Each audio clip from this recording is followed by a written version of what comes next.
Good morning students. आज हम लोग चैप्टर 5 का गुड नेबर का एक्सरसाइजेस देखेंगे।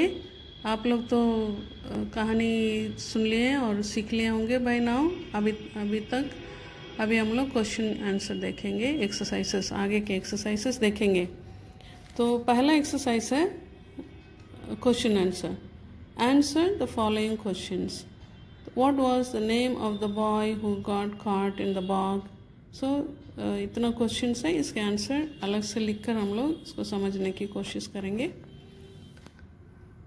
यहाँ देखिए exercise 1। Answer the following questions. What was the name of a boy who got caught in the bog? Okay. The name of the boy who got caught in the bog was Sir Winston Churchill. Winston Churchill. वो लड़का जो दलदल में फंस गया था उसका क्या नाम है? तो the name of the boy who got caught in the bog was क्या है? Sir Winston Churchill. Who helped Mr. Fleming's son to become a doctor? Who? कौन हेल्प्ड मदद किया फ्लेमिंग सन को डॉक्टर बनने का? मदद किसने किया? Lord Randolph Churchill. वो विंस्टन चर्चिल के पापा हैं, रैंडोल्फ चर्च। ठीक है, तो लॉर्ड रैंडोल्फ चर्चिल उन्होंने हेल्प किया किसको? फ्लेमिंग सन। फ्लेमिंग कौन है? फार्मर है। उनको बेटा को डॉक्टर बनने के लिए लॉर्ड रैंडोल्फ चर्चिल ने सहायता दी। Who discovered penicillin? पेनिसिलिन दवा डिस्कवर खोज की कौन? Who? Mister Alexander Fleming. Alexander Fleming कौन है?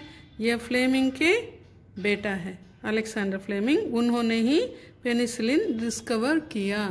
Okay, then what do you know about Lord Randolph Churchill? ये रैंडोल्फ चर्चिल जो हैं उनके बारे में, जो पिता चर्चिल है उनके बारे में आप क्या जानते हैं? दो बातें हम लेसन से सीखे हैं कि वो एलिगेंटली ड्रेस्ड नोबल मैन है और वो he is filled with generosity and kindness. उनमें दया और उदारता भरा हुआ है। ठीक है, और did mister Fleming receive money for saving the boy Churchill? उन्होंने जो बच्चा को बचाया दलदल से उसके लिए डिड ही रिसीव मनी? क्या उन्होंने पैसा वसूल किया? नहीं ना। सो नो लिखकर मिस्टर फ्लेमिंग, सवाल से ही उत्तर लिखना है। Mister Fleming did not receive money for saving the boy Churchill, वही आंसर होगा। What was the full name of Lord Randolph son? Lord Randolph son के पूरा नाम क्या है? The full name of Lord Randolph son was Sir Vincent. क्या करना है? सवाल से उतरिए। The full name of Lord Randolph son was what? बस नाम लिखना है, sir Winston Churchill. Okay, then what do you know about him? आप विंस्टन चर्चिल के बारे में क्या जानते हैं? When he was a boy, जब वो बच्चा था क्या हुआ? He was mired to his waist in black muck. कमर तक दलदल में फंस गया था। And when he was an adult means grown up, बड़ा हो गया, he was stricken with pneumonia। बड़ा हुआ तो क्या हो गया था? निमोनिया हो गया था। तो दूसरा एक्सरसाइज देखेंगे। ये पहला एक्सरसाइज क्वेश्चन आंसर खत्म हुआ, आप इसको देख के पढ़ेंगे। और दूसरा है यहाँ किताब में, आइए देखिए। Make sentences with the following. Make sentences with the following यानी ये जो 4 शब्द है इन शब्दों का आपको वाक्य बनाना है। कैसे बनाएंगे? Make a deal. Make a deal का अर्थ क्या है? एक समझौता पे आना, आप और हमारे बीच की समझौता। फ्लेमिंग का पापा ना, फ्लेमिंग मिस्टर फ्लेमिंग उनका और उसका जो बच्चा को बचाया था ना उसका पापा यानी चर्चिल के पापा, चर्चिल बड़ा चर्चिल, उन दोनों के बीच में एक एग्रीमेंट हुआ। तो उसी तरह मेक एन अग्रीमेंट, एक डील होना चाहिए। तो उसका मेक अ डील एक वाक्य बनाइए। वेव ऑफ मतलब ठुकराना, नहीं कहना, इनकार करना, उस पर एक शब्द वाक्य बनाइए। और डिस्कवर आविष्कार करना, आविष्कार किया ना ये फ्लेमिंग ने, पेनिसिलिन का आविष्कार किया। उसी तरह बहुत लोग बहुत कुछ का आविष्कार किया। आप डिस्कवर पर कोई भी वाक्य बना सकते हैं। प्रोवाइड मीन्स देना, गिव तो देना जान के आप उसका एक ये कर सकते हैं, ठीक है, वाक्य बना सकते हैं। क्या प्रोवाइड करते हैं, जैसे एजुकेशन प्रोवाइड करना, दवा प्रोवाइड करना, वो सब प्रोवाइड होता है। So make a sentence of all 4, चारों शब्दों का एक एक सेंटेंस बनाइए, यानी 4 सेंटेंस आप बनाएंगे। एक्सरसाइज 3 क्या है, change the following sentences into indirect speech, यानी आपको ये फॉलोइंग सेंटेंसेस, इतने सेंटेंसेस जो हैं इनको किस में बनाना, ये सारा डायरेक्ट स्पीच है।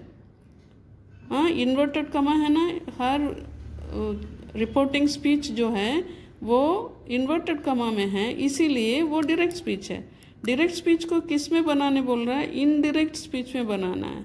तो हमारे पास जो 6 वाक्य है, इसको इनडायरेक्ट स्पीच में कैसे हम लोग बना सकते हैं, इसको हम यहाँ पे देखेंगे।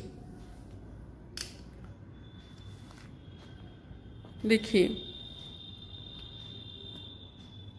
I want to repay you, said the nobleman. I want to repay you, said the nobleman. तो आपको क्या करना, सब्जेक्ट से स्टार्ट करना, द नोबलमैन said किस में बदल जाएगा, told, फिर that लिखना है जोड़ने का, कंजंक्शन, देन ये आई किस में बदल जाएगा, आई ही में बदलेगा, क्योंकि किसने कहा, नोबल मैन बोल रहे हैं, नोबल मैन खुद बोल रहे हैं और आई बोल रहे हैं, तो नोबल मैन का वो आई जो है वो ही में बदलेगा। और वांट पास्ट टेंस में जाएगा तो वांटेड हो जाएगा। टू रिपे, यहाँ यू किस में बदल जाएगा, हिम में बदल जाएगा। Understand? Okay, so the noble man told that he wanted to repay him. Okay, is that your son? The nobleman asked.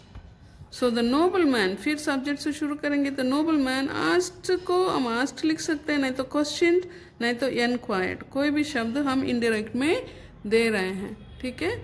And the nobleman inquired, the nobleman questioned whether that was his son. So इस was में बदलेगा, that रहेगा, that was your, his में बदल जाएगा, son, ठीक है। The nobleman asked whether that was his son. I will make you a deal, he said. तो he से शुरू करेंगे फिर। He told that he would make him a deal. देख रहे हैं ना कैसे you him में बदल जाता है, I he में बदल जाता है, will would में बदल जाता है, दिख रहा है। He told that he would make him a deal. Okay. Then, you saved my son's life, said the father of the boy. तो father of the boy told that he saved his son's life.